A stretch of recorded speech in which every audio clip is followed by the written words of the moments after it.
कर्तव्यर्थं न्यायानाम् अधिकाराणां प्राप्त्यर्थं साम्राज्यर्थं न्यायस्य अन्याये बन्धमिदं सत्याकृतयोः।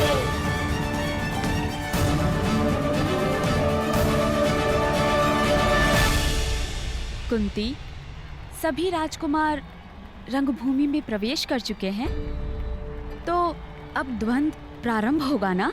परंतु मैं इस विषय में ज्येष्ठ पिताश्री के मत का समर्थन करती हूँ। भाइयों में द्वंद्व नहीं होना चाहिए दीदी। द्वंद्व भाइयों में नहीं, सिंहासन के उत्तराधिकारियों में होगा कुंती।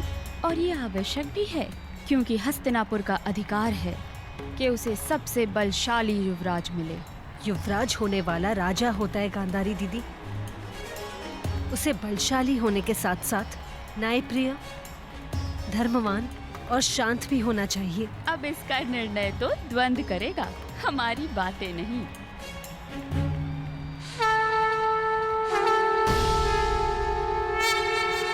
और अब राजकुमारों के बीच द्वंद्व होगा, और जो राजकुमार इस स्पर्धा में सफल होगा उसे इस स्पर्धा का विजेता घोषित किया जाएगा। और यह द्वंद्व किस किस के मध्य होगा, इसका चयन पासों के आधार पर होगा।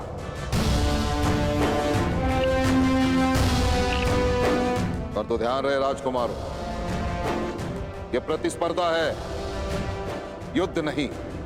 यदि किसी प्रतियोगी के प्रहार से किसी भी प्रतिद्वंदी का रक्त बहा तो उसी क्षण उस राजकुमार को स्पर्धा से अयोग्य घोषित कर दिया जाएगा। अब कुरुवंश के ये 105 राजकुमार परस्पर द्वंद्व में अपना अपना कौशल दिखाएंगे और इनमें से चुने गए 5 योद्धा अगले चरण में द्वंद्व करेंगे। वहां से फेंकिए गांधार राज।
गुरुदेव, ये एक मैत्रीपूर्ण स्पर्धा है। दुर्योधन का प्रहार घातक सिद्ध हो सकता था। हुआ तो नहीं ना भ्राताश्री। नियम अनुसार यदि रक्त बहता तो मैं अयोग्य सिद्ध होता। दिखाइए, कहां है रक्त?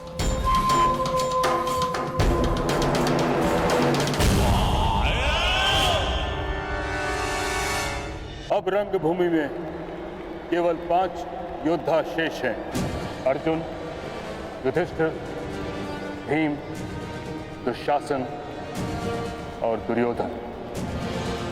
अंतिम चरण में इन सब में द्वंद्व होगा। अरे काका, आप अभी तक यहीं हो? सारा हस्तिनापुर रणभूमि में है। अंतिम चरण प्रारंभ हो गए और अर्जुन अपना कौशल्य दिखाने वाले हैं।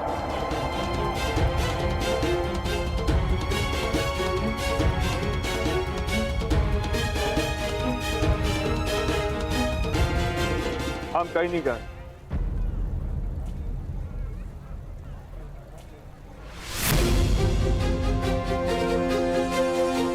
नहीं कर्ण, भीतर जाओ।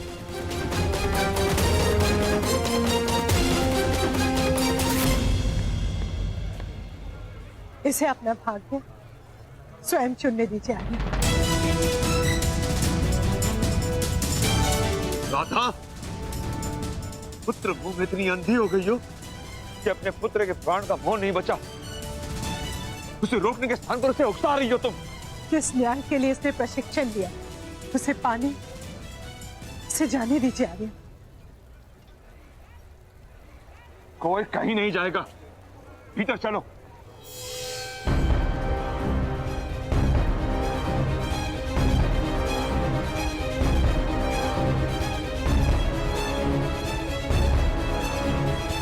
प्रणिपात,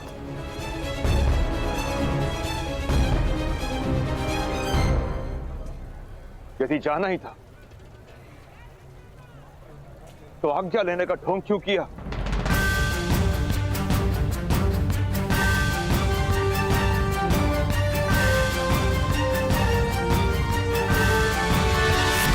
आज्ञा अधिरथ के पुत्र ने अपने पिता से मांगी थी और उसका पालन भी किया। और जा परशुराम का शिष्य रहा,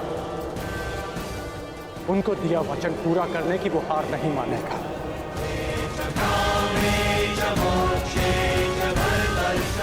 आपने सूत पुत्र कर्ण को रोका था,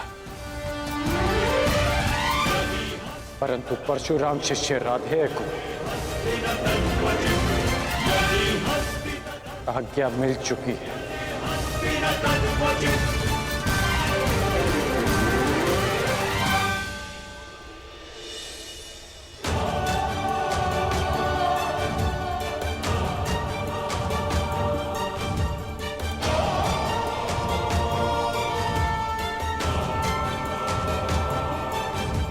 विजयी भव।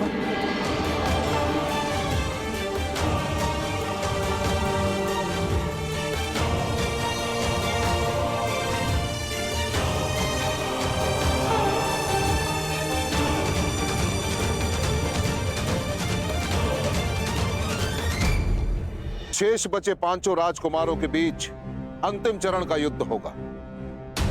क्रमांक के आधार पर पहला क्रमांक मिलता है युधिष्ठिर को, दूसरा दुर्योधन को, तीसरा अर्जुन को, चौथा दुशासन को और पांचवा भीम को। वहां से फेंकिए गांधार राज। अब बताओ मेरे पासों, किस किस के बीच द्वंद्व होगा?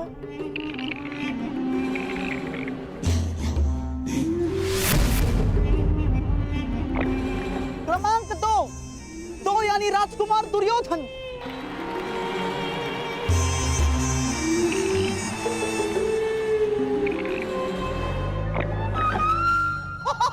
क्रमांक 4 यानी राजकुमार दुशासन।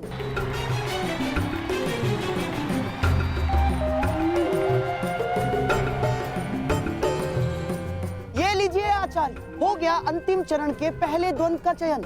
राजकुमार दुशासन के साथ राजकुमार दुर्योधन की स्पर्धा होगी। ये पासे भेदभाव नहीं करते, ये भाई भाई का अंतर नहीं जानते आचार्य। द्वंद्व प्रारंभ हो। राजकुमार दुर्योधन की जय! राजकुमार दुर्योधन की जय!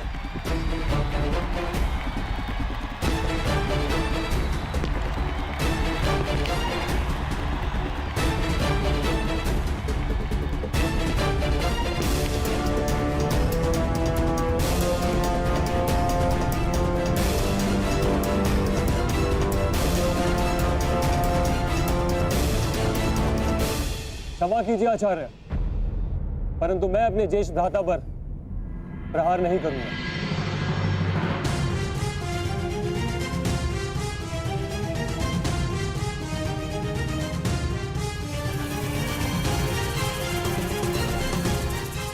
मैं दुशासन अपनी हार स्वीकार करता हूं।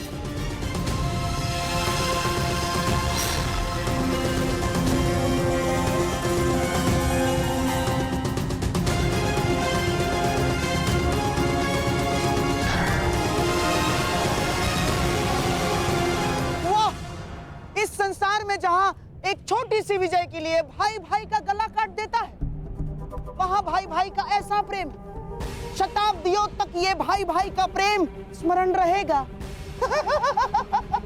वाह!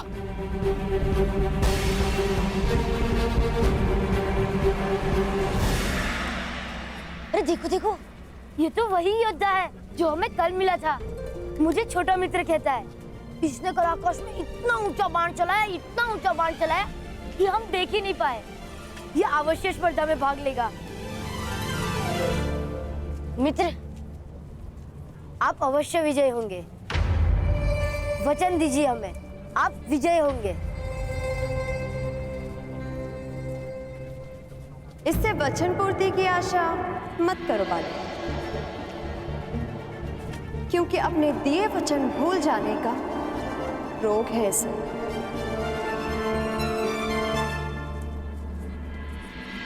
मैं वचन देता हूं वृषाली, मृत्यु से पूर्व हम दोनों की प्रतीक्षा पूरी होगी। मैं अवश्य आऊंगा। राधेय कर्ण अपनी माता की शपथ लेकर कहता है।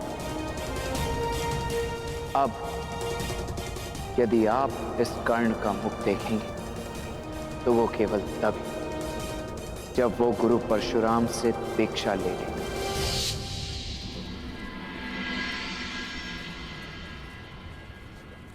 मुझे अपने सारे वचन स्मरण है, जो पूरे कर पाया वो भी, जो भी पूरे करने हैं वो भी स्मरण है। माटी से सना मेरी मित्र का वो मैला हाथ जो उसने मुझे नहीं सौंपा, स्वयं मेरे लिए। मैं कर्ण के लिए बंधन नहीं बन सकती, उसके जीवन का सबसे बड़ा दुख नहीं बन सकती मैं। मुझे क्षमा कर दीजिएगा माता।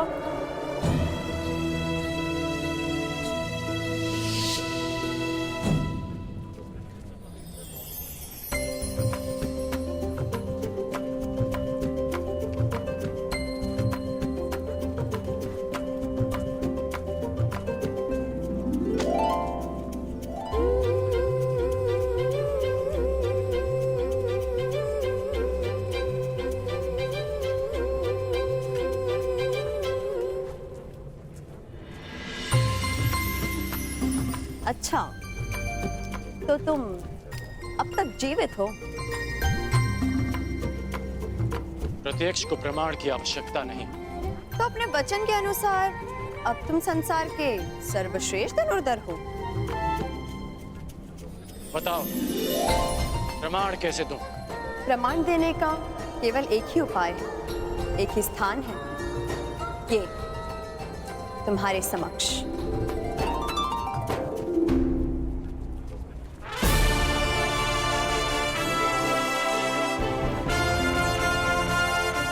आपने वचन दिया था भ्रातागण, जब तक समाज में परिवर्तन नहीं लाएंगे शांत नहीं बैठेंगे, और जब तक समाज में परिवर्तन नहीं आएगा तब तक आपके अनुज को शांति नहीं मिलेगी।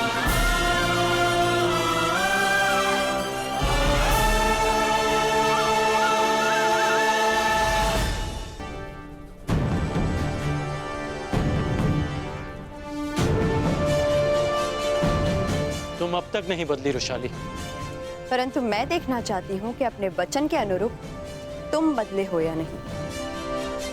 आओ दिखाता।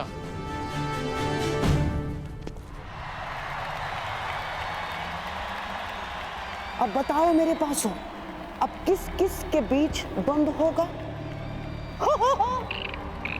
गंधार नरेश, ये तो निश्चित है कि आपके पासे सही चयन कर रहे। क्यों ना इस बार पासे मैं फेंकूं?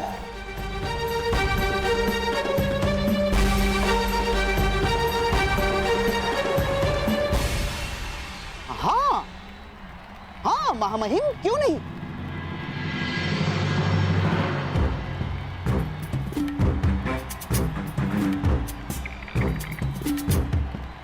मेरी लाज रखना पासो, दुर्योधन और अर्जुन के मध्य द्वंद्व नहीं होना चाहिए न।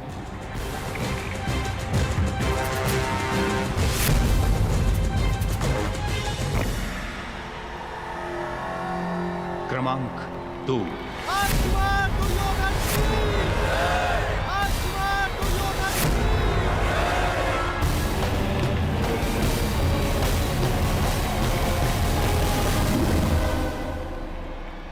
देखते हैं इस बार दुर्योधन किसके साथ द्वंद्व करेगा।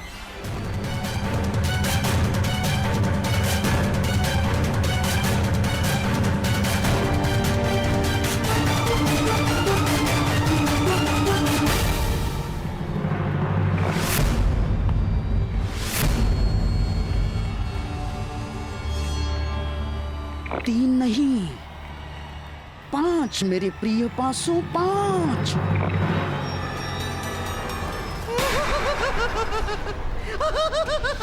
पांच महामहिम, 5 यानी कि भीम। अब भीम और दुर्योधन के मध्य द्वंद्व होगा महामहिम। पांडुपुत्र भीम की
मेरी बताई हुई योजना से डिगना मत मेरे प्रिय।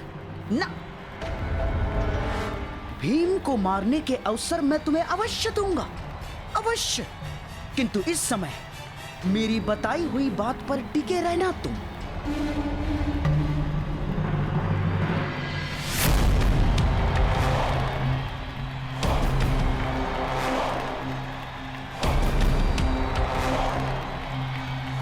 क्या बात है भीम, बड़े क्रोध में भोजन नहीं किया क्या?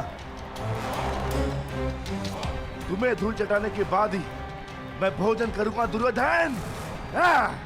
इतना क्रोध ठीक बात नहीं है पांडुपुत्र, या कहूं पवन पुत्र।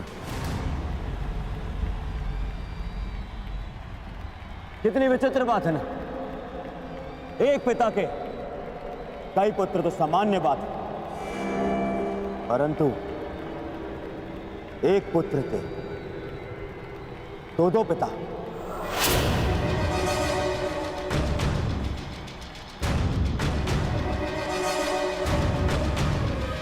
बड़ी असामान्य बात है ना, पर तुम्हारे लिए असामान्य कैसे? 5 भाई, 2 माए और 6 पिता।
भीम, छोड़ो दुर्योधन को।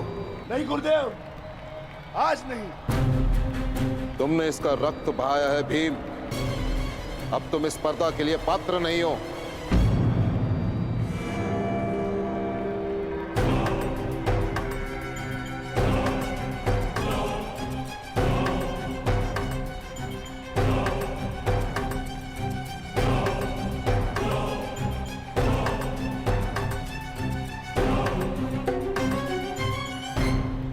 महामहिम, अब पासे फेंकने की बारी मेरी है।